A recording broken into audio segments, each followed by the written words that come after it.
नमस्कार दोस्तों, कैसे हो। आज एक अजीब से सवाल का जवाब देना चाहती हूँ जो कई लोग मुझसे पूछते हैं। अपने और मेरे मन में भी कई बार उठता है कि अक्सर मुझसे मैक्सिमम रिश्ते नातों में दूरियां क्यों आ जाती हैं। तो मैं उसकी वजह बताती हूँ। मेरी क्या कमजोरी है ये मैं बताती हूँ। दूसरों की क्या वो भी जानते हैं। चलो हाँ दोस्तों, जब जब भी मुझे किसी ने अपनी सुंदरता, धन दौलत या किसी भी चीज का घमंड दिखाया, तब तब मैं उस इंसान से हमेशा के लिए दूर होती गई।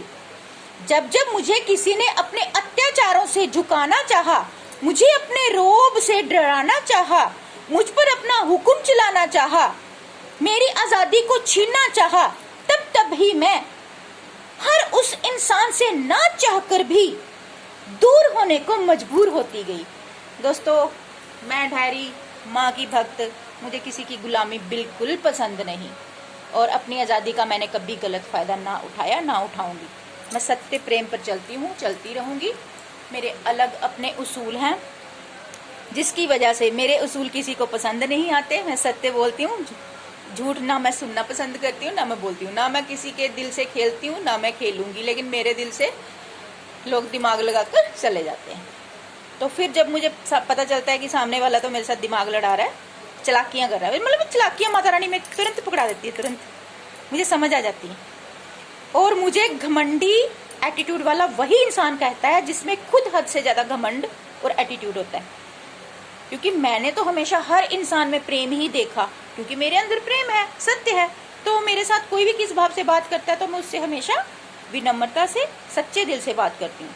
लेकिन सामने वाला इंसान मुझे कभी कभी एटीट्यूड इगोइस्ट बोल देता है, क्योंकि उसमें वो खुद कमियां होती हैं और वो मुझे बताकर चला जाता है। तो मैं ऐसे लोगों से हमेशा के लिए दूर हो जाती हूँ, चाहे वो रिश्तेदारों में हो। मैक्सिमम रिश्तेदारों में होते। मैं मेरे पति से भी ऐसी ही बिगड़ी थी, क्योंकि उन्होंने जब मुझे अपने अत्याचारों से झुकाना चाहा बिना वजह, दोस्तों कोई गलती नहीं थी, बस मैं फ्रीडम पसंद थी। ना मैं कभी फालतू बिना वजह झूठे लोगों के आगे नहीं झुकती थी। वहाँ भी मुझे कई बार झुकाया गया। फिर मैंने अपनी सेल्फ रिस्पेक्ट के लिए, बच्चों के लिए मैंने बहुत झुकी, बहुत अत्याचार सहे 20-25 सालों तक, 30 साल लगा लो।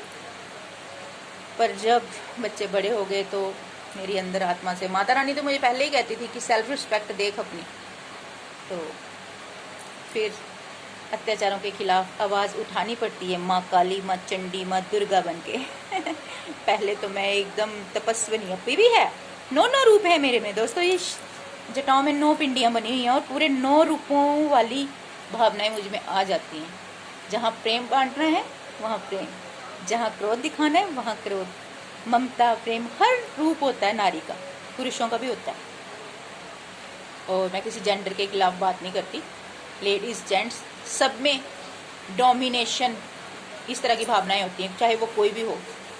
कभी भी किसी औरत को अपने पति को नहीं झुकाना चाहिए और किसी पति को अपनी औरत को नहीं झुकाना चाहिए। मतलब जब तक नारी पुरुष एक दूसरे का सम्मान नहीं करेंगे ना, इज्जत नहीं देंगे, तब तक ये जिंदगी की कोई भी लड़ाई खत्म नहीं होगी।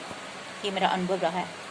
नारी रिस्पेक्ट मांगती है और कुछ नहीं।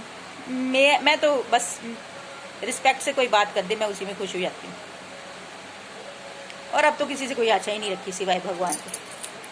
सिर्फ मैं दूसरों के मन रखने के लिए उनके साथ मतलब बात करती थी कि कोई सामने वाला नाराज ना हो जाए। अब तो मैंने ये भी करना छोड़ दिया, क्योंकि दूसरों की खुशियाँ देखते देखते ना अपनी खुशियों को बर्बाद कर दिया मैंने। तो दोस्तों, आप ये गलती कभी मत करना। और मेरी ये कमी है, अगर किसी को बुरी लगी तो सॉरी, क्योंकि ये बुराइयाँ मेरे में हैं।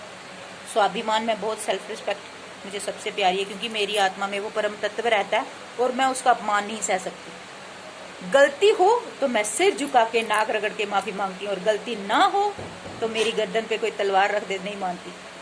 क्यों? और माँ आने ही नहीं देती ऐसी नौबत। तो unlimited love you from me, from my माँ अनंता।